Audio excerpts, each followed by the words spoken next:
Nós já vimos que a função len nos permite contar quantos caracteres uma string possui, mas pode surgir uma dúvida a respeito da função len. E se ao invés de uma string eu tivesse uma sequência numérica dentro dos parênteses?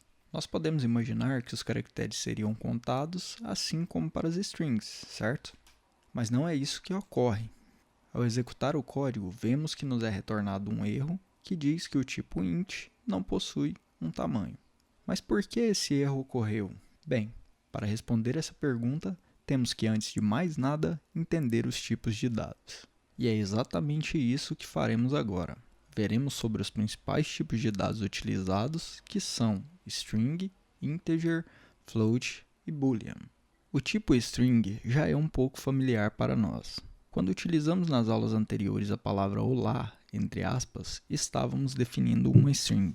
E uma vez que uma string é uma sequência de caracteres, nós podemos obter cada caractere individualmente. Se quiséssemos, poderíamos, por exemplo, adicionar dois colchetes e então dentro deles indicar o índice ou a posição do caractere que desejamos obter.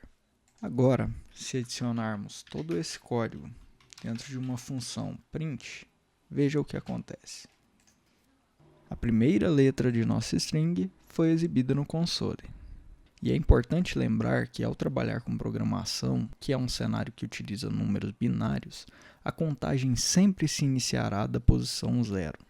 E esse método de obter um caractere de uma string utilizando a posição é chamado de subscript. Assim, teríamos que a letra O está na posição 0, a letra L na posição 1 e a letra A na posição 2. Se quiséssemos então obter a letra A de nossa string, poderíamos fazer o seguinte, vamos fazer a contagem, 0, 1, 2. Então a letra A está na posição 2. Ao invés de 0, colocamos 2 e ao executar o nosso código, teremos a letra A sendo exibida no console. Não é só porque eu escrevi um número que o computador irá entendê-lo como um número. Na verdade, como o número está entre aspas, o computador irá interpretá-lo como uma string, ou seja, uma sequência de caracteres. E uma forma clara de ver isso é tentar realizar a seguinte operação.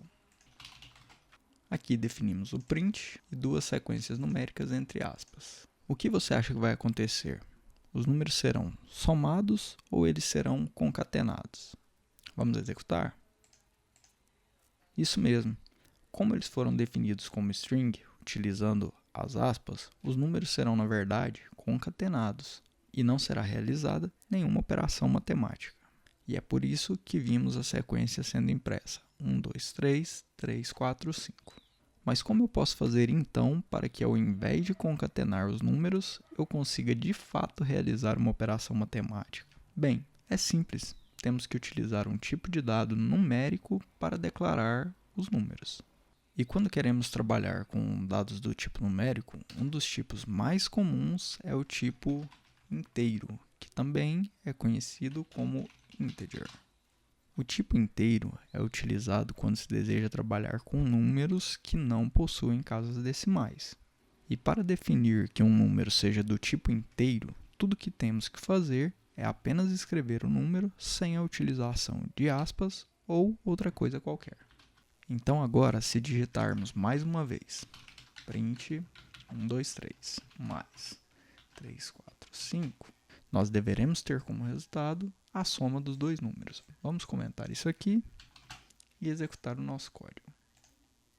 E perceba que foi exatamente esse comportamento que aconteceu. Agora que os números são do tipo inteiro, eles foram somados e não mais concatenados. Uma outra coisa interessante quando se está trabalhando com números inteiros em Python e que são muito grandes, como por exemplo o número 6.500.000, é que podemos separá-lo utilizando o símbolo de underline para facilitar a visualização. Assim, poderíamos fazer da seguinte forma. E isso não causa interferência no código. Veja. Legal, mas e se quisermos trabalhar com números que possuem casas decimais? Qual é o tipo de dado correto? É aí que entra em cena o tipo float. Float é um termo utilizado para números de ponto flutuante. E para definir um número float, devemos inserir um ponto entre as casas. Assim, a representação do número π ficaria da seguinte forma. E como ele agora é um número float, caso precisemos alterar o número ou realizar alguma operação, as casas podem ser alteradas com a movimentação do ponto flutuante. E o último tipo de dado que vamos trabalhar é o Boolean, ou, em português, booleano.